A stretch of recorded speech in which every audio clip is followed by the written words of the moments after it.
Ta tabbata dai a arewacin Najeriya tsaro zero, babu tsaro ko kaɗan a arewacin Najeriya.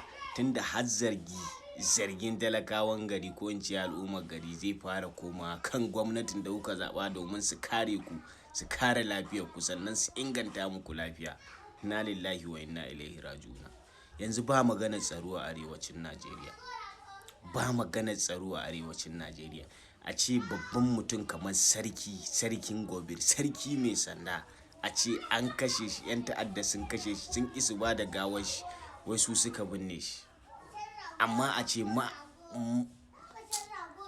ma'aikatan tsaro sun kasa zuwa su je su karɓo shi, sun san inda mutanen nan suke. Ba wai ba a san inda mutanen nan suke ba, an san inda suke. A je ko da gawar ce a karɓo. In ma ba za a yi maganin su ba, a karɓo iyalansu zo su sallace su je su binne shi. Amma ina, inna lillahi wa inna ilaihi raji'un. Wai ina za mu je a Najeriya ne? Dan me muka zaɓi shugabannin nan ne? Dan me ake zaɓen ku ne? Ko dama kawai mun zaɓe ku ne dan kawai a ringa kashe rayukanmu? Yanzu babu wani talaka da gwamnati za ta iya karewa.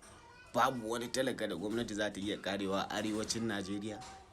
Kuma next kuna muradin ku zo ku ƙara zuwa ku ce mutane su zaɓe ku. A haka za a yi ta tafiya a Najeriya kenan.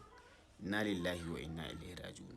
An zo inda kawai kowa sai dai ya kare kansa, kowa ya ta addu'a Allah ya kare mu baki ɗaya, amma gwamnati kam ba ruwanta da mu wallahi. Allah ya samu dace.